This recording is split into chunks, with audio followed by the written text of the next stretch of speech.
Febrero de 1939.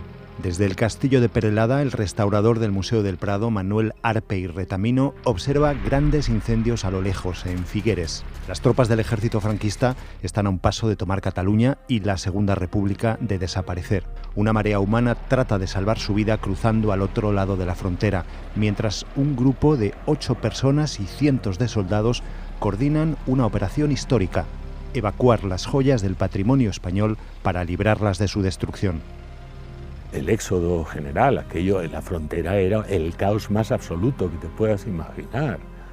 Allí había críos muriéndose con las madres llorando, allí había mutilados, y allí estaban los cuadros. Claro, el que de pronto, como ocurrió, hazaña en persona, tuviera que ponerse en medio de la carretera para parar camiones que llevaban heridos y meter cristos y vírgenes, pues era algo muy difícil de entender. Por eso tenía que estar el propio presidente de la República. Sí, ese fue el momento más duro.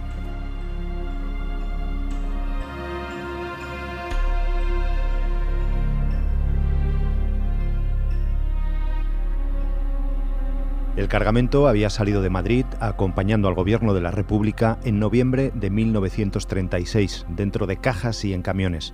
La intención era trasladar el tesoro a Valencia, a la Torre de los Serranos, para conservarlas y protegerlas. El primer traslado fue realmente precipitado, rápido y bueno, cuando cuentan o lee uno cómo fue el primer, cómo salen las obras ahí apoyadas en lo que fue la Casa de América, con los bombardeos y se quedan las meninas, por ejemplo, porque encima fueron en esa primera algunas obras muy significativas, pues realmente era para echarse las manos a la cabeza. Josep Renau, director general de Bellas Artes, había tomado la decisión más complicada de su vida: evacuar el patrimonio para librarlo de las bombas. Nombró a Timoteo Pérez Rubio, director de la Junta del Tesoro Artístico, que debía encargarse de custodiar el traslado, ayudado por cerca de 1000 personas que trabajaron para que el arte no sufriera. Entre las obras viajaban más de 500 joyas del Museo del Prado. Regresaron todas.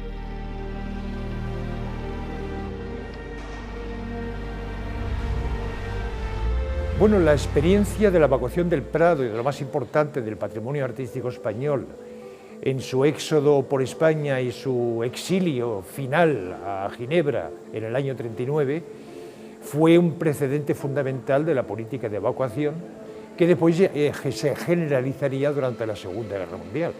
La capacidad destructiva de las armas ya en la preguerra mundial, durante la Guerra Civil Española, se demostraron realmente terribles. Y entonces la política que aplicó el gobierno de la República Española fue la evacuación activa. Y así es como las obras fueron emigrando, transportadas primero a Valencia, después a Barcelona, finalmente al norte de Cataluña, y en febrero del 39, bajo todo el éxodo republicano, en unas circunstancias realmente dramáticas, las obras fueron evacuadas en 71 camiones, hasta el sur de Francia, hasta Perpiñán, y de allí en un tren especial llegaron a Ginebra. Podemos felicitarnos porque el Prado se conservó íntegro. Y no olvidemos que en ese cargamento estaban todos los Velázquez, los Goya, los Grecos, los Rivera, los Rubens, los Tizianos. O sea, lo más importante del Prado estaba ahí. Pensemos que las Meninas, la obra emblemática y centro del Museo del Prado, estaba en ese cargamento. El ejército franquista había bombardeado el museo. Dejar los cuadros en la pinacoteca era un riesgo muy alto. Sin embargo, no todos los especialistas del patrimonio estaban a favor de sacarlos del museo. En principio, cuando se pensó en sacar los cuadros, evacuar el Museo de Pinturas, pues hubo una cierta oposición de los restauradores. Incluso algunas obras, cuando fueron a recogerlas, las tenían en el taller de restauración. Consiguieron que no saliese tampoco la Anunciación de Fray Angélico, que estaba en unas condiciones muy delicadas. Tampoco salieron las pinturas negras y algunas pinturas más. Es decir, no todas las obras del Prado fueron evacuadas. Lo inesperado terminó por imponerse. Franco estaba a punto de aislar por el norte al gobierno de la República instalado en Valencia. Es momento de ponerse a salvo en Cataluña, que todavía resistía. Las obras vuelven a cargarse en camiones con destino a Barcelona y Peralada. Bueno, pues a mí me llama mucho la atención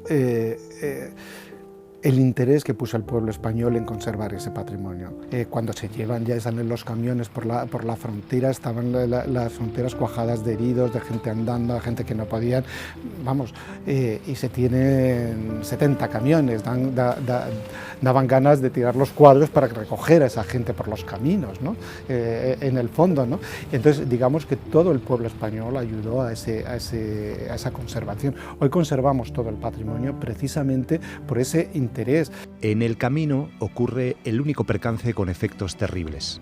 Al paso por Benicarló, un bombardeo franquista hace que la cornisa de una casa se desplome sobre el camión que transporta los lienzos del 2 y el 3 de mayo de Goya.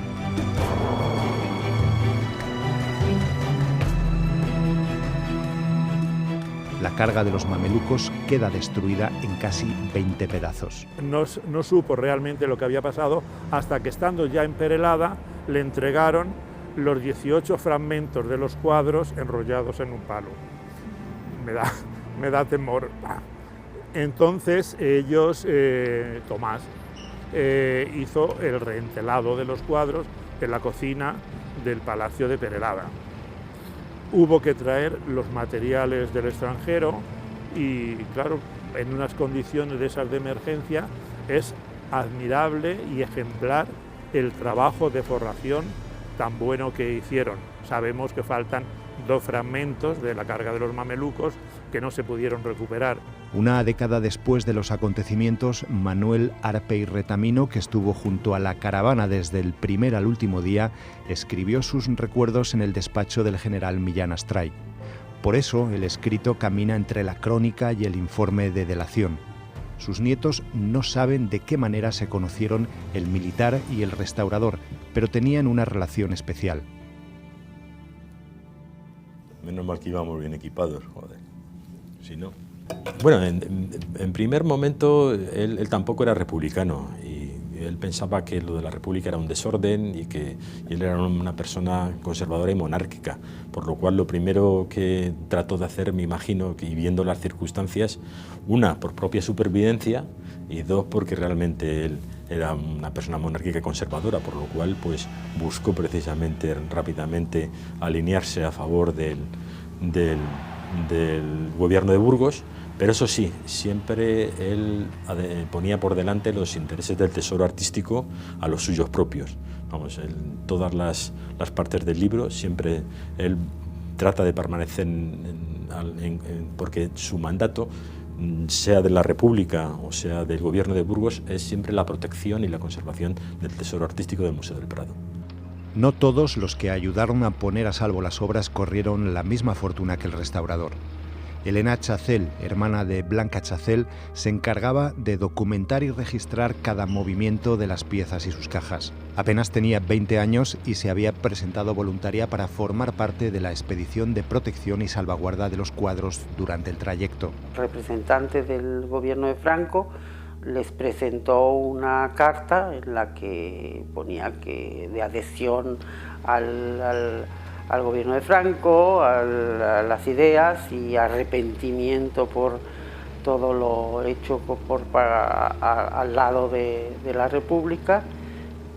En el día de hoy, cautivo y desarmado el Ejército Rojo, han alcanzado las tropas nacionales sus últimos objetivos militares. La guerra ha terminado. Carta que mi madre se negó rotundamente a firmar, con lo que tuvo la consecuencia de que se quedó sola en Ginebra, sin papeles. El 30 de agosto de 1939 salen desde Burgos en coche y con dirección a Ginebra 2 integrantes de la familia Macarrón para desmontar la exposición que exhibía las joyas del Prado. Allí creo que pararon, descansaron un poco en un hotel y luego ya de noche cogieron el tren en Hendaya, o sea, pasaron la frontera y llegaron, creo que a Ginebra por la mañana, que cuentan que llegaron al desayuno. Y bueno, ya de allí, después de cambiarse, descansar un poco y demás, fueron enseguida al museo.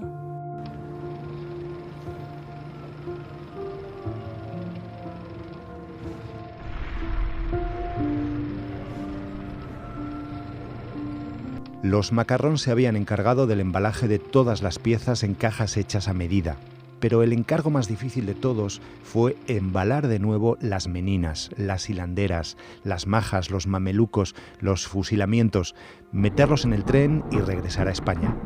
En el coche viajaba Ángel, de 18 años. Su hija Ana recuerda la urgencia de la salida para evitar el estallido de una nueva batalla, la Segunda Guerra Mundial. Creo que allí estuvieron como 3 o 4 días, porque claro, fue cuando se declaró la Segunda Guerra y entonces dieron orden de aquí que volvieran rápidamente.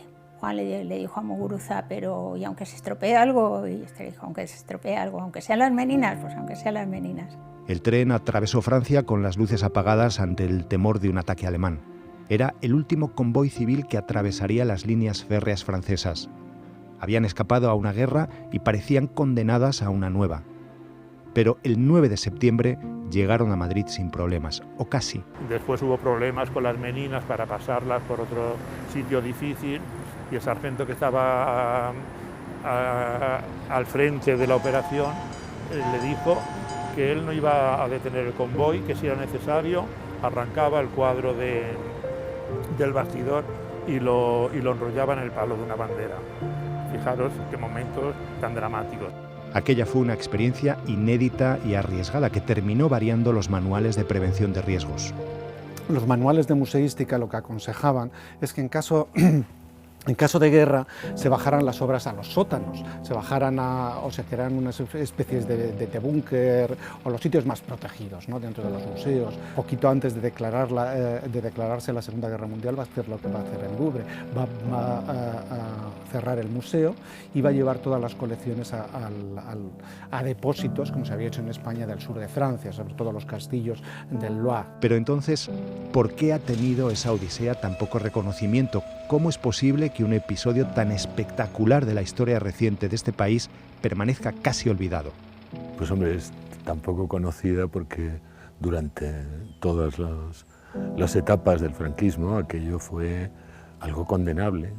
Eran individuos que se habían apoderado del Tesoro Nacional.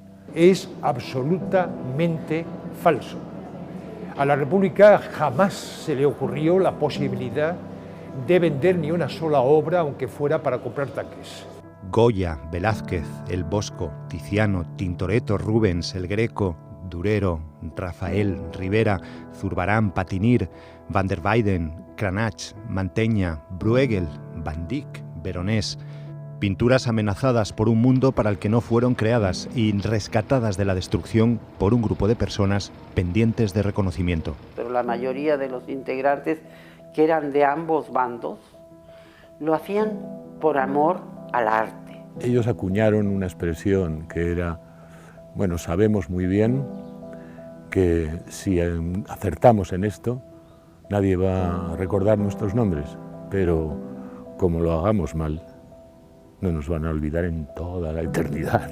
Para el riesgo que sufrieron los cuadros, lo mismo a la vuelta, cuando ya había empezado la Segunda Guerra Mundial, que pudiesen llegar y que prácticamente no se perdió nada, salvo los daños de estos dos cuadros, es algo realmente milagroso. La frase de Azaña es el tesoro es más importante que la república, porque puede haber otra república, pero no habrá otros tesoros. Eso lo sentían realmente, eran intelectuales, sabían muy bien el valor de lo que estaban transportando.